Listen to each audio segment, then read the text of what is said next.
nearly swallowed by sand. With over 95% of its land desert and almost no rainfall, Saudi Arabia has achieved the unimaginable by building a colossal steel water system from the Red Sea to sustain an entire nation. Every day, billions of liters of seawater are pulled into vast desalination plants and pumped across thousands of kilometers of desert pipelines, carrying life inland. That alone is extraordinary, but transforming salty seawater into fresh water for drinking, farming, and industry is what earns global respect. So how does this steel river work? Why Saudi Arabia needs water pipelines? Saudi Arabia is home to more than 37 million people, and nearly the entire population follows Islam. What stands out is how tightly people are clustered along the Red Sea coast and the Persian Gulf, while the interior remains an almost empty desert. Although the kingdom holds what the world wants most, oil, nature never gives everything. With over 40 trillion liters of oil beneath its soil, Saudi Arabia still spends billions of dollars to produce every single drop of fresh water. Average yearly rainfall stays below 100 millimeters, and summer temperatures regularly climb past 45 degrees Celsius. Survival under such extremes demanded an extraordinary solution, leading to the creation of a nationwide water pipeline system. This network relies on high-strength carbon steel pipes, similar to those used in the oil and gas industry.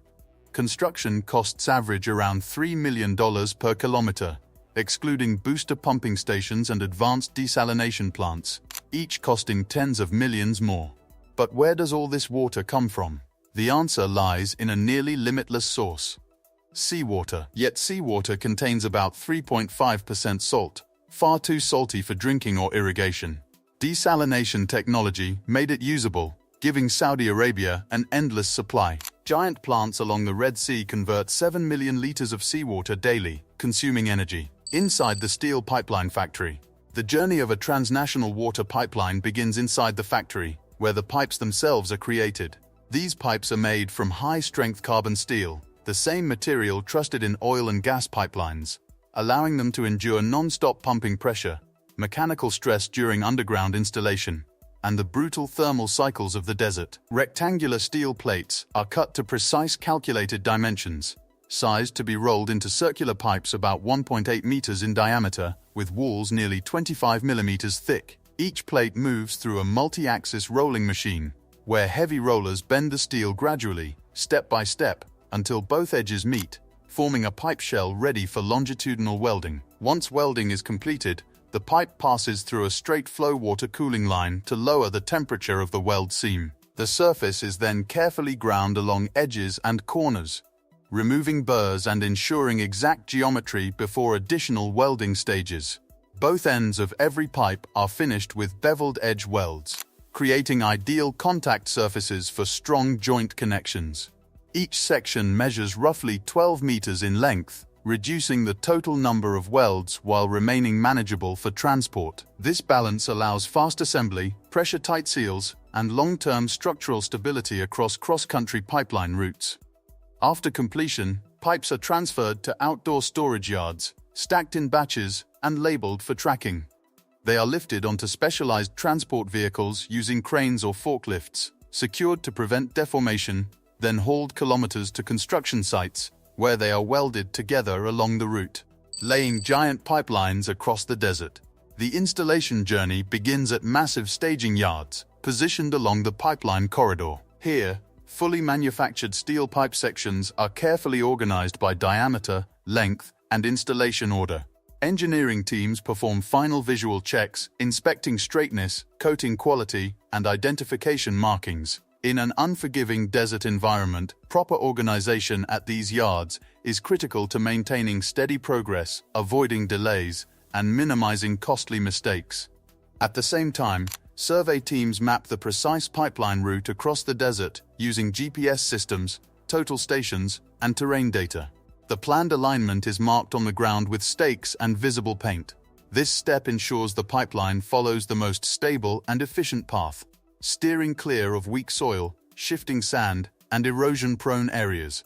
For pipelines stretching hundreds of kilometers, accurate routing is essential for long-term structural reliability. Before any trench is dug, the site must be cleared and leveled so heavy machinery can operate smoothly. Temporary access roads are constructed alongside the route to support trucks, excavators, welders, and material carriers. Site preparation also includes dust suppression and sand stabilization to maintain visibility and protect worker safety. This groundwork forms the backbone of the entire construction process. Once the route is finalized, large tracked excavators begin cutting the trench along the marked alignment. The trench is dug to exact width and depth, allowing sufficient space for pipe placement and backfilling. Excavated soil is sorted on site, with suitable material reserved for reuse and unsuitable soil removed. Maintaining consistent trench geometry is vital to prevent deformation or misalignment after installation. In sections where the pipeline crosses steep or rocky mountain terrain, mechanical excavation is not enough. Controlled explosives are used to carve trenches directly into solid rock. Charges are placed and detonated in sequence to fracture the bedrock along the planned path. The blasted trench provides enough depth and width to seat the pipeline securely, allowing construction to continue through extreme terrain while keeping the pipe buried, protected, and structurally sound. After excavation, pipes are never laid directly on bare ground. A bedding layer of selected material, usually fine sand or screened soil, is evenly spread along the trench bottom.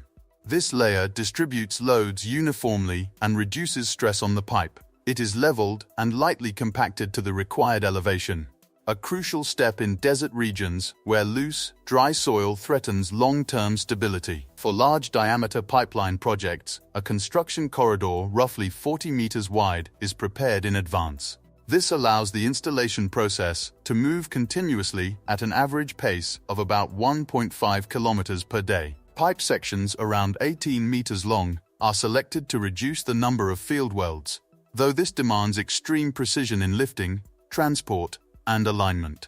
At the welding site, a hydraulic internal line-up clamp is inserted into the pipe joint.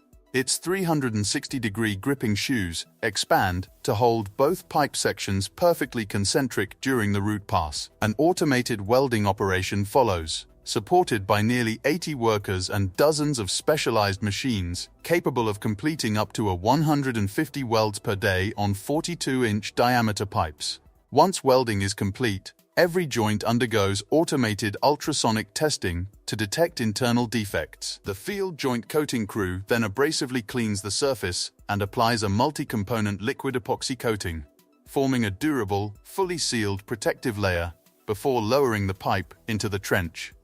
Lowering the assembled pipe string is performed using side crane tractors, specialized tracked machines built for large diameter pipelines. Multiple side booms work in sequence, lifting sections with padded slings and steel cables to protect the coating. The pipe is held suspended as the machines advance slowly along the trench. Precise coordination is critical to prevent twisting, bending, or contact with trench walls. When aligned correctly, the pipe is lowered gradually, centimeter by centimeter, until it rests at the center of the trench on the prepared bedding. Surveyors continuously monitor elevation, straightness, and natural curvature to avoid residual stress. After placement, the trench is backfilled in layers, compacted carefully to ensure long-term stability in the harsh desert environment. Connecting the sea to the desalination plants. The journey begins far offshore, where seawater is drawn directly from the open ocean and guided inland to create a constant, uninterrupted supply of raw water for desalination facilities. Large intake pipelines are positioned beneath the waves, as installation crews carefully align each section before lowering it into place. Heavy lift cranes operating from barges or coastal platforms handle this delicate operation, ensuring accuracy from the very first segment. As the pipeline advances toward the shoreline, individual sections are joined one after another, forming a continuous conduit built to withstand constant hydraulic pressure.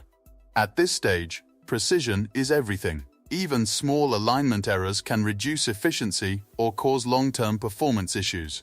Once fully assembled, the intake pipeline is reinforced with structural support frames and firmly anchored to the seabed, locking it into position against currents and shifting sediments, turning seawater into fresh water. Inside the desalination facility, The process begins as seawater flows through pipelines leading directly to open intake screens. The water is pulled from several hundred meters offshore, where barriers and filters block large floating debris and prevent marine life from entering the system.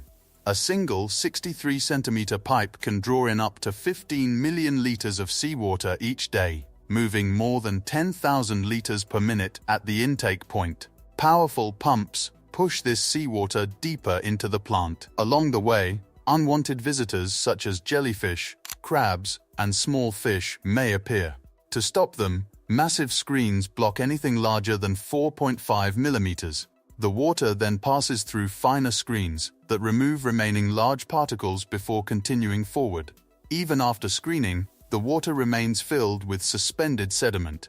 Filtration tanks solve this problem. Inside these tanks, water flows downward through thick layers of sand under gravity. The tiny gaps between sand grains allow only water to pass, trapping suspended particles along the way. The sand itself slowly moves downward against the flow, collecting dirt on its surface. After this stage, the water appears cleaner, but countless microscopic particles remain. Anything larger than about 1/10 the thickness of a human hair is removed next. Large paddles stir the water as two chemicals are added: sodium hypochlorite, a disinfectant, and ferric chloride, a coagulant. The coagulant binds fine particles together into larger clusters that sink to the bottom of the tank. Most contaminants are now gone, yet the water is still not ready for desalination. The water then enters cartridge filtration, the final barrier before reverse osmosis. Each housing contains multiple cartridges made from tightly packed fiber layers, with pore sizes as small as 1 to 5 microns. As water flows inward, microscopic particles become trapped while clean water continues onward. Saturated cartridges are replaced to maintain peak efficiency. Now comes the most critical step: separating salt from water. Salt bonds tightly to water molecules through electrostatic attraction, making removal difficult. To overcome this, extremely high pressure is applied during reverse osmosis. Water is forced through an ultrafine membrane, while salt and impurities are left behind. High-powered centrifugal pumps generate this pressure, with each stage increasing force gradually. By the final stage, pressure reaches about 60 bar, roughly 60 times atmospheric pressure. After the first pass, the water is nearly salt-free, but trace ions and minerals remain. A second reverse osmosis stage removes these remnants, lowering electrical conductivity to extremely low levels. The result is ultra-pure water, ready for remineralization. Although suitable for irrigation, its pH must be adjusted for drinking. Small amounts of acid or balancing solutions restore safe levels. Essential minerals like calcium and magnesium are added back, improving taste and quality. Finally, the water flows through modern pipelines to homes across Saudi Arabia. The achievement is remarkable, but costly, at around $5 per cubic meter. Subscribe and join us as we uncover more incredible feats of engineering.